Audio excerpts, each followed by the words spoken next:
তারা করেছেন, মন্দির করেন, খেলায় খেলায় করেন, কিন্তু মন্দিরকে রক্ষা করার মতো যোগ্যতা যদি না থাকে তাহলে ওই রকম মন্দির করবেন না। এই মায়েরা ভালো করে জানবেন, বাবারা ভালো করে জানবেন, ওঠানামা একটু কম করবেন আজকে। তো যদি 100 ঘর হন, কীর্তন কি দুটো হয় না একটা হয়? একটা হয়, এক জায়গায় হয় না? আচ্ছা, এই মন্দিরটা যারা করেছেন আজকে কত বছর, কয় বছর? 20-22 বছর হয়ে গেছে। আচ্ছা, 22 বছরের মন্দির, তালপাতার মন্দির হোক এটা আমি দেখবো না, শ্বেত পাথরের মন্দির ওটা আমি দেখবো না। আমি যখন দণ্ডবোধ করতে গেছি আমার বোধ হয় ওই কীর্তনের সময় একটু ধূপদীপ জ্বালানো হয়েছে, আর বোধ হয় ধূপদীপ ওই ঘরে ঢুকে নেই। তা আপনারা এই কীর্তন করে আপনাদের কি লাভ হলো? আর ওই বিগ্রহটাকে কেন ঘরের মধ্যে রেখেছেন? আপনাকে যদি ঘরের মধ্যে রেখে দিয়ে তালা মেরে দিয়ে সারা বছর অন্তে একবার খেতে দিই, আপনাকে অস্তিত্ব খুঁজে পাওয়া যাবে? যাবে না। তা আপনি ভগবানকে কেমন ভালোবাসেন? সনাতন ধর্ম তো বিগ্রহ পূজারী। তা আপনার বিগ্রহ ওখানে বসে না খেয়ে ঘুমাচ্ছে, কষ্ট পাচ্ছে, গায়ে পোকামাকড় পড়ে যাচ্ছে, আর আপনি নাকে সর্ষের তেল দিয়ে ঘুমাচ্ছেন, আর আমি কীর্তন কমিটির সভাপতি, আমি সেক্রেটারি, আমি এইটা দান করছি, মোস্তাওয়াচ্ছেন। আপনাদের মোস্তাওয়ানে লাভ হবে কি? কি লাভ হবে? যে মন্দিরে ধূপদীপ পড়ছে না, যে মন্দিরে ভগবানের বিগ্রহে একটা তুলসী দেওয়া হচ্ছে না, তা আপনাদের এই মন্দির করতে বলছে কে? এগুলো করছেন কেন? ধর্ম নিয়ে কেন এই শয়তানি বজ্জাতি আমাদের চলছে? ভগবানকে নিয়ে কেন আমাদের এত উপহাস চলছে?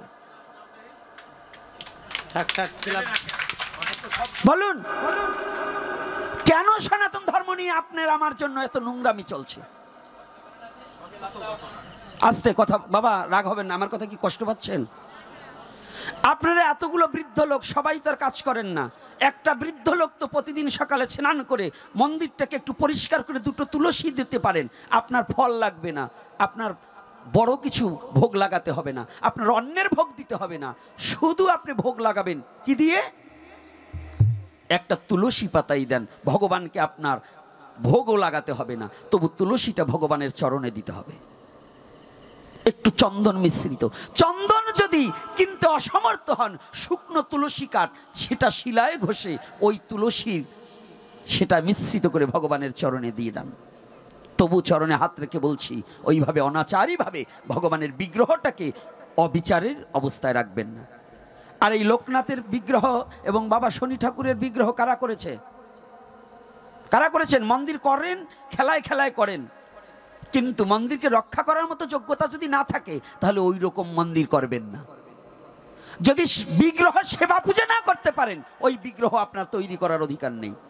আপনি সন্তান জন্ম দিয়ে যদি তাকে খেতে না দিতে পারেন, ওই রকম সন্তান জন্ম দেবেন না। যে পিতামাতা সন্তান জন্ম দিয়ে তার প্রতিপালন ঠিক মতো করতে পারে না, তার সন্তান জন্ম দেওয়া যা শ্রীগাল কুকুরে সন্তান জন্ম দেওয়া তা। তদ্রূপ সনাতন ধর্মে আপনি জন্মগ্রহণ করে সনাতন ধর্মের মন্দির প্রতিষ্ঠা করে সেই মন্দিরের যদি সৌন্দর্য বৃদ্ধি না করতে পারেন, তার যদি সেবা পূজা না করতে পারেন, আপনার এই মন্দির তৈরি করার চেয়ে আপনার টয়লেটকে যত্ন করেন তাও ভালো, কারণ ওটার মধ্যে আপনার মল ত্যাগ করবেন, তবু পরিষ্কার পরিচ্ছন্নতা থাকবে। আর আপনারা সনাতন ধর্মটাকে আপনার আমার ব্যবহারে এত নোংরামি করে রাখবেন না। তার তো একটু এগিয়ে গিয়েছি, কালীটা শীত হয়ে পড়ে আছে। এই কালী পূজা করেছেন, আপনারা করেননি? মন্দির করার জন্য আপনারা যে ব্যবস্থা করেছেন, ওই ছবিটাই একজন ছেড়ে দিলে আপনাদের কত বড় বদনাম হবে জানেন?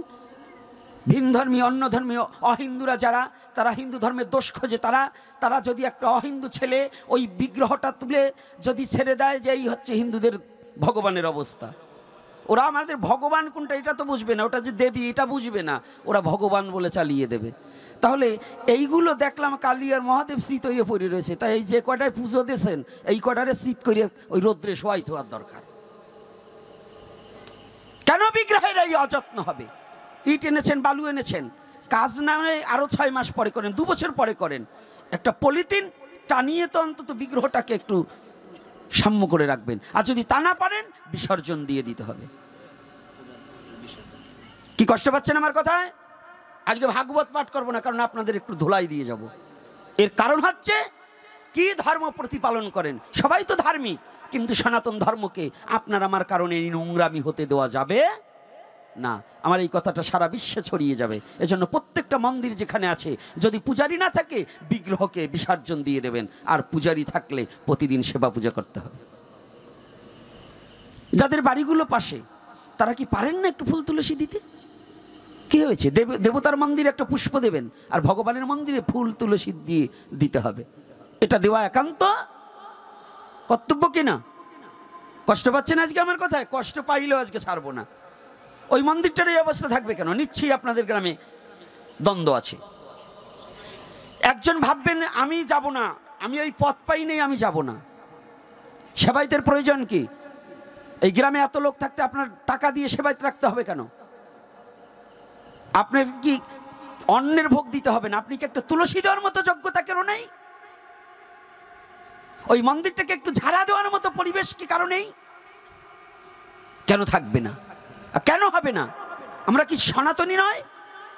তো সনাতনী যদি হই, যদি আপনার ধর্মের প্রতি আপনার ভালোবাসা না থাকে, আপনার ধর্মকে যদি আপনি ভালোবাসতে না পারেন, তাহলে আপনি কেমন সনাতনী? ওখান দিয়ে আপনারা হাঁটেন, কি নোংরা পরিবেশটা পড়ে আছে, কেন ঝাড়া মোছা দেওয়া হবে না? এগুলো কেন? এগুলো কেন হবে? এই কথাটার জবাব চাই। নিশ্চয়ই নামযজ্ঞের কমিটি আছে। তো যখন আপনারা বসেন নামযজ্ঞ, যদি নামযজ্ঞ ওই 3 দিনের জন্যই যদি সনাতন ধর্ম হতো, তাহলে এই নামযজ্ঞ দেবেন না। 3 দিনের জন্য কোনো সনাতন ধর্ম না। সনাতন ধর্ম ছিল, আছে, থাকবে, অনন্তকাল সনাতন ধর্ম থাকবে। আর আপনি যদি সনাতনী হয়ে থাকেন, সেই সনাতনের জন্য আপনার পরিশ্রম করতে হবে, আপনার শ্রম দিতে হবে, অভিমানকে পরিত্যাগ করতে হবে।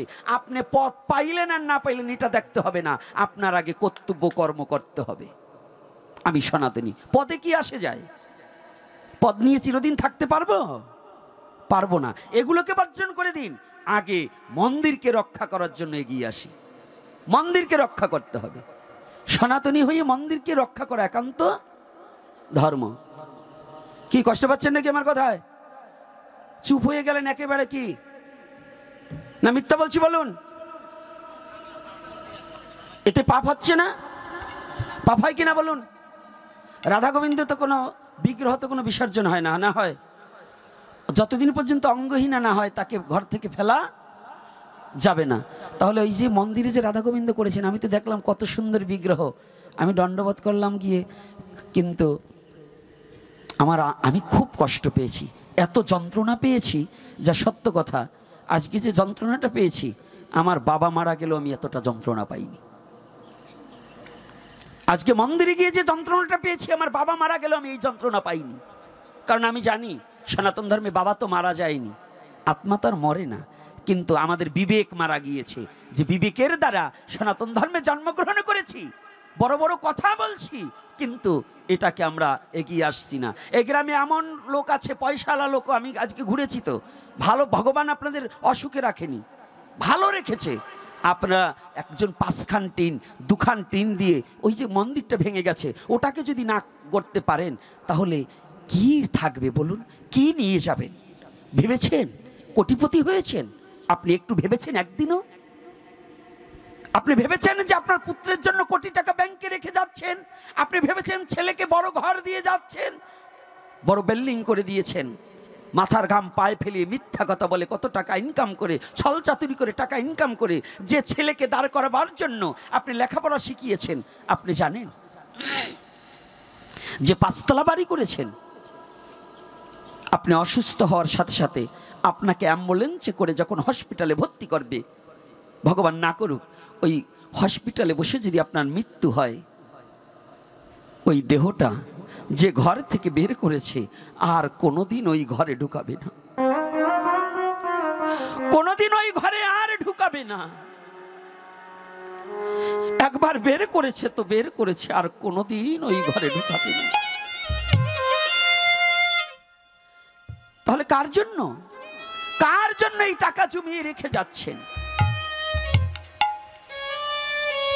কার জন্য ব্যাংক ব্যালেন্স করে রেখে যাচ্ছেন, যে ঘর থেকে একবার বেরোলে এই দেহটা আর কোনোদিন ওই ঘরে ঢুকতে দেবে না? তাহলে যদি জীবনে কিছু সৎ পথে 2 টাকা ব্যয় করে যেতে পারেন, এটাই আপনার জীবনের পাথেয় হয়ে দাঁড়াবে। যদি ভগবানের মন্দির নির্মাণের জন্য যদি কোনো কাজ করে যেতে পারেন, আপনি একদিন থাকবেন না, সেদিন হয়তো ভগবানের মন্দিরটা থেকে যাবে। কোনো না কোনো পরম বৈষ্ণব এসে ওই মন্দিরে এসে পদার্পণ করবে, সেদিন আপনার জীবন সার্থক হয়ে যাবে পরম বৈষ্ণব ঢোকার সাথে সাথে। এটাই সনাতন ধর্ম।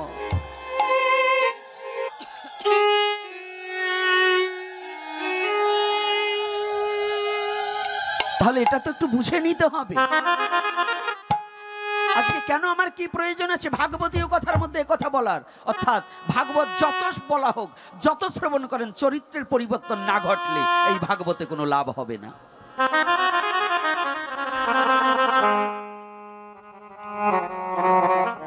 কি লাভ হবে? আমার পশুবৃত্ত স্বভাব যদি দূরীভূত না হয়, বাবা কোনো লাভ হবে? তাহলে আগে কি? আগে নিজের স্বভাবকে সংশোধন করা, তা না হলে কোনো কাজ হবে না। আজ আপনাদেরকে কেন হেন কথা বললাম? আজকে কেন হেন কথা বললাম? আমার কি সাধ্য আছে আগামী দিন সুপ্রভাতে চলে যাব, আর জীবনে আপনাদের সাথে দেখা হবে কিনা আমি জানি না, আর আমার দেখা নাও হতে পারে, কিন্তু তথাপি বলে গেলাম কেন জানেন? আপনি আমার স্বজাতি, এই সনাতন পরিবারটাই আমার স্বজাতি। তাহলে আপনাদের, আমি যে ধর্মে জন্মগ্রহণ করেছি, আমার ধর্ম সম্বন্ধে আঙুল তুলে একজন কথা বলবে, এটা মেনে নিতে পারবো না, এটা মেনে নিতে পারবো না। মানুষ যে কয় যিনি হন না কেন, আজকে ভক্ত কম হন না কেন, তাতে আমি ছাড়ি না। আপনারা আমার এপিসোড যারা দেখেছেন, আমি আমার কাউকে আমি ছেড়ে কথা বলি না। সত্য বলবো, তাতে ভয় কিসের? ভয় আছে? এজন্য সত্য কথা বলতে হবে, এবং বাস্তব যেটা চলছে এটার উপরেই আগে আমার কথা হবে, তারপরে অন্য কথা। যদি বাস্তবতা, তাই আপনাদের চরণে যারা গ্রাম প্রতিবাসী আছেন, আপনাদের চরণে হাত রেখে বলছি, আপনারা দুটো কর্ম আগামী দিন সুপ্রভাতে ওই কালী বিগ্রহটাকে বিসর্জন দেবেন, এক। দ্বিতীয়ত ওই মন্দিরটায় যারা বয়স্ক লোক আছেন, পানের বরে তো ঘুরবেনই, 1 ঘন্টা একটু টাইম আছে, আপনারা তো ভালো বোঝেন, ওই মন্দিরটাকে একটু ঝেড়ে মুছে পালাবন্দি সপ্তাহব্যাপী এই বয়স্ক লোকগুলো একদিন একজন এক সপ্তাহে ভগবানের চরণে তুলসী দেন। আপনাদের একার কষ্ট হবে, ভগবান তো ভাগ করে দেন, তাই না? হ্যাঁ, যখন ছোট ছিলেন তখন মা আমার, দেখবেন একজনের 4 ছেলে। আগে তো 18 মাস পর পরই 2-1 বাচ্চা হতো, নাকি? 18 মাস পরেই বাচ্চা হতো, এখন 5 বছর 10 বছর পরে বাচ্চা হয়। তো একজনের 4 ছেলে, এখন 4 ছেলে, একজন বলছে মা আমার মা, আর এক ছেলে বলছে না আমার মা, আর এক ছেলে বলছে না আমার মা। মায়ের কত আদর, আদর হয় না? বাবার কত আদর হয় না? কি আদর কি না? যখন বাবা একটু বয়স্ক হয়ে গেছে, এখন আর ইনকাম করতে পারে না, এখন আর টাকা দিতে পারে না, মা আর রান্না করে খাওয়াতে পারে না। এইবার মা বড় ছেলের ঘরে গেছে, বড় ছেলে ধাক্কা দিয়ে বলছি, মেজো ভাইয়ের কথা বলছি, এই যে তোর মা, মানে এখন আর আমার মা নেই। আমার মা কতদিন? যৌবন আছে যতদিন। এইবার তোর মা হয়ে গেছে। মেজো ছেলে সেজো ছেলের কথা বলছে, এই তোর মা নেই, আমি কি একা খাবার দেবো নাকি? ও আবার বলছে ছোট জনের কথা, এই আমি একা খাবার দেবো না, এই তোর মা নেই। এতদিন ছিল আমার মার, আজকে হয়েছে তোর মা। তো জগৎজীবী যখন বিপদে পড়ে, যখন অসময়ে পড়ে, তখন ভগবান বিনে আর কিছু থাকে না। আর যখন সুসময় হয়, কয়টা টাকার মালিক হয়, তখন ভগবানের কথা আর মনে থাকে না, ভগবানের কথা আর মনে থাকে না। কিন্তু এটা নয়, নরোত্তম দাস ঠাকুর মহাশয় বললেন, হে জগৎজীব, তুমি দুঃখে কিংবা সুখে থাকো, দুঃখে কিংবা সুখে থাকো, তুমি দুঃখে কিংবা সুখে থাকো, দুঃখে কিংবা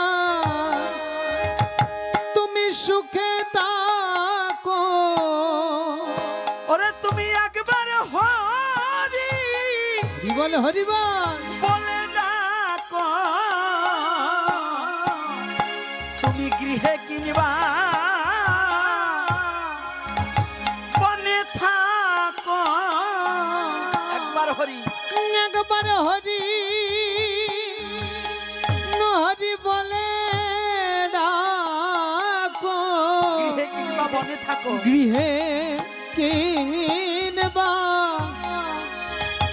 ঘরে থাকো বলি একবার হরি বলে ডাকো বলি গৃহে কিনবা বনে থাকো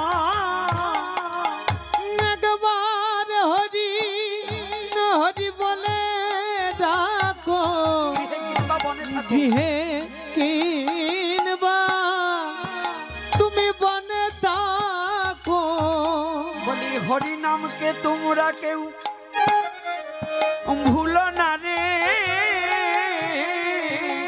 হরি নামকে তোমরা কেউ ভুলো না রে বলি হরি নামকে তোমরা কেউ ভুলো না রে হরি নামকে তোমরা কেউ ভুলো না রে বলি নাম বিনে কোনো গতি নাই রে হরি নামকে কেউ তোমরা ভুলো না রে অন্তিমে আর গতি নাই রে হরি নাম তোমরা কেউ ভুলো না রে গৃহে কিংবা বনে থাকো সদা হরি বলে ডাকো সুখে কিংবা দুঃখে থাকো সদা হরি বলে ডাকো হে জগৎ জীব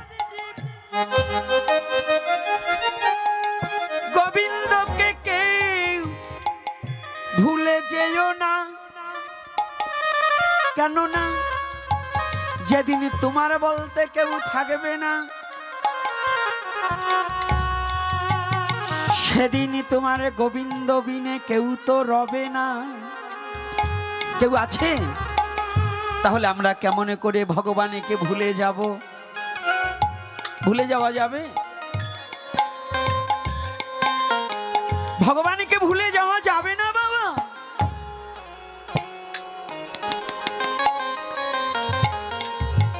এ ভগবান কি হিরণ্যকশ্যপ বলেছিলেন প্রহ্লাদকে প্রহ্লাদ ও প্রহ্লাদ আমি তোর পিতা হয়ে আমার অবাধ্য চলায় তোকে মারার জন্য এত চেষ্টা করেছিলাম তুই যে মরলি না তোকে মারার জন্য এত মৃত্যু ফাঁদ তৈরি করলেন তোকে অগ্নিকুণ্ডে ফেলে দিলাম তখনও তুই কেন মরলি না বলছে বাবা কই অগ্নিকুণ্ড তুই আমি বুঝতে পারিনি বলছে কেন বলছে তুমি যখন আমাকে ফেলে দিলে আমি নয়ন বন্ধ করে যখন হরিনামে করিলাম আমি চোখ মেলে দেখতে পাই আমি যেন শ্রী হরির কোলে বসে আছি বসে আছি জানো বাবা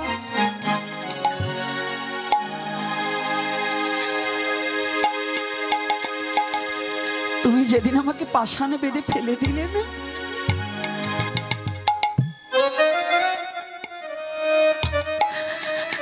তুমি যখন সাগরে পাষাণে বেঁধে আমাকে ফেলে দিয়েছিলে জানো আমার শ্রীহরির কৃপায় যেন আমার শ্রীহরি আমাকে কোলে ধরে বসে আছে আচ্ছা আচ্ছা প্রহ্লাদ তোকে যখন আমি মত্ত হাতি দ্বারা মারার জন্য পাগলা হাতি ছেড়ে দিলাম, তোকে না মেরে হাতি যে সুরে বেষ্টন করে মস্তকে নিয়ে নাচলো কেন গো? জানো বাবা, তুমি ওই হাতির কাছে জিজ্ঞাসা করো আমি তোমাকে কি বলবো।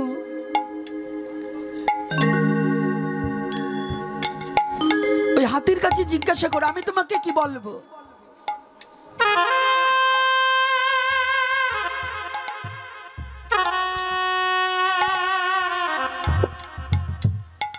হিরণ্যকশিপু হাতিকে বলছে, এই হাতি, তোকে যাকে মারার জন্য পাঠালাম তাকে তুই মারলি না কেন? পাগলা হাতি চোখের জল ছেড়ে দিয়েছে। পাগলা হাতি দুটি চোখের জল ছেড়ে দিয়েছে। মহারাজ, আপনি যাকে মারার জন্য পাঠিয়েছেন, আমি তো পাগল ছিলাম, আমি তো মত্ত হাতি ছিলাম, মাতাল ছিলাম, কিন্তু জানেন আপনার ছেলেকে যখন সুরে বেঁধে ধরতে গিয়েছিলাম আমি ভেবেছিলাম ধরেই একটা আছাড় মেরে আমি পারি ওকে একেবারে চিরজন্মের মতো শেষ করে দেব। আপনার ছেলে ওই প্রহ্লাদ কি যেন মন্ত্র বলল, ওই মন্ত্রটা আমার কানে আসার সাথে সাথে আমার যেন কি হয়ে গেল, আমার হৃদয়ে মাঝে সারা পেল। ওরে হাতি, তুই যাকে মারার জন্য সুর দিয়ে পেঁচিয়েছিস, তুই একটিবার ভেবে দেখ জীবনে কি তোর এমন সাধু সঙ্গ হবে, এমন ভক্তের সঙ্গ হবে? হাতিরে,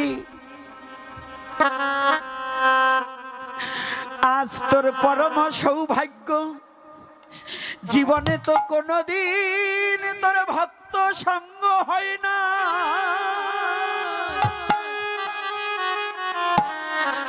আজ জীবনে এমন শুদ্ধ ভক্তের সঙ্গ পেয়েছিস, আর জীবনে এমন সঙ্গ তুই নাও পেতে পারিস। আজ যখন যে বৈষ্ণবের, যে শুদ্ধ ভক্তের সঙ্গ পেয়েছিস, আর জীবনে তোর এমন সঙ্গ নাও হতে পারে, হতে পারে না। একবারে করো করো এমন ভক্তের সঙ্গ করো, একবারে করো করো ভক্ত সঙ্গ করো, একবারে করো করো ভক্তের সঙ্গ করো, একবারে করো করো এই ভক্ত সঙ্গ করো। ওরে তোমার এই পশু জানা ওরে ধন্য করো, একবার করো করো ভক্তি সঙ্গ করো। মানব জন ধন্য করো, একবারে করো করো এই ভক্ত সঙ্গ। ওরে তোমার হেন জানা ওরে ধন্য করো, একবার জীবনে করো করো ভক্তি সঙ্গ করো। তোমার হেন জন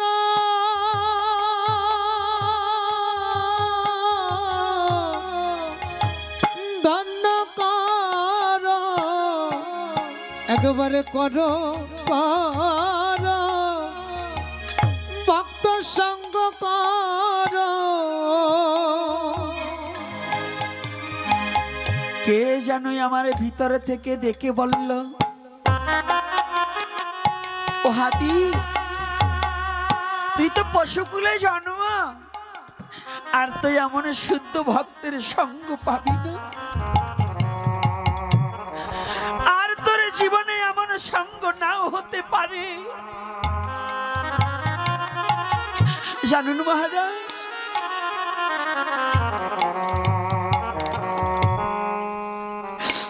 আমি যখনই প্রহ্লাদকে জড়িয়ে ধরে আমার শিরে তুলেছি, যখনই প্রহ্লাদের চরণে ধরি আমার মস্তকে পড়েছে, আমার কি হয়েছে জানো? আমার পশু জন ধন্য হলো, আমার পশু জন জয় শ্রী রাধে ধন্য হলো, আমার পশু জন ধন্য হলো। ওই আমার পশু জন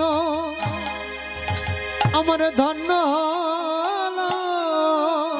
বৈষ্ণব শোনে আমার এই পশু জন ধন্য হলো। বৈষ্ণবঙ্গ দর্শনে আমার পশু জন ধন্য হলো। এই বৈষ্ণবের চরণ ধুলি মেখে আমার পশু জন ধন্য হলো। বৈষ্ণবের চরণ ধুলি মেখে আমার পশু জন ধন্য হলো। মহারাজ জানেন না, এখন আমার তো আর সেই আগের স্বভাব নেই।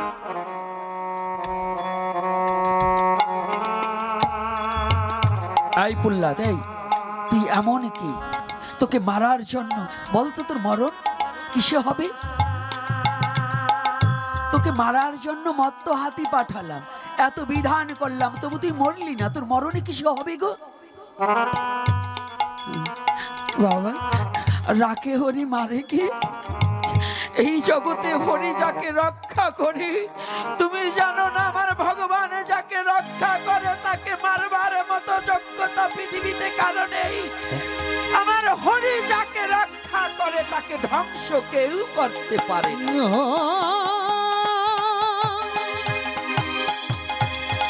একবার হরিবা না হরিবা হরিবা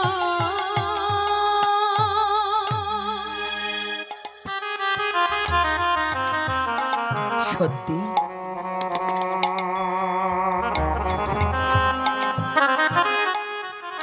হ্যাঁ, আমার হরি যাকে রক্ষা করে তাকে পৃথিবীর কেউ মারতে পারে না।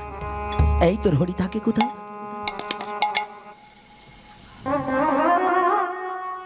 বাবা, আমার হরি কোথায় থেকে জানো? অনলে, অনিলে, অভনীলে, বায়ুতে, সব জায়গায় আমার হরি নাই, এমন কোনো জায়গা নেই। রাধে, কথাটা বুঝতে পেরেছি না? অতটুকু 5 বছরের বালক বলছে আমার হরি নেই, পৃথিবীর এমন কোনো জায়গা নেই। আমার হরি সমস্ত ব্রহ্মাণ্ড ব্যাপী আছে। তোর হরি সব জায়গায় আছে? হ্যাঁ বাবা, আমার হরি অনলে অনিলে সব জায়গায় আছে। জানো বাবা, শুধু আমার হরি অনলে অনিলে নয়, আমার হরি তোমার চিত্ত গুহার মধ্যেও আছে। রাধে, তোমার মাঝেও আমার হরি আছে। আমার মাঝে আছে? হ্যাঁ, তোমার মাঝেও আছে। এই সন্মুখে এই ফটিক স্তম্ভ এটার মধ্যেও আছে। হ্যাঁ বাবা, এটার মধ্যেও আছে। যখন প্রহ্লাদ বলে বলছে এটার মধ্যেও আছে, ভগবান দেখলেন যদি এটার মধ্যে আমি না যাই তাহলে তো আমার ভক্ত মিথ্যা হয়ে যাবে। ভগবান পৃথিবীর সব সইতে পারে, কিন্তু ভক্তের বাক্য কখনো লঙ্ঘন করতে পারে না। পারে কি? হ্যাঁ, ভগবান কার প্রতি প্রসন্ন হন? ভক্তের প্রতি, তাই তো? অভক্ত জনা ভগবানকে দেখতেও পায় না, বুঝতেও পারে না। পারে বাবা? পারবে? বলুন তো, আপনাদের চেয়ারম্যান কার বাড়ি ঘন ঘন যায়? চেয়ারম্যানের সাথে যার সাথে সম্পর্ক আছে, তাই তো। তো ভগবান কার বাড়ি যায়, কার সাথে দেখা করে গো?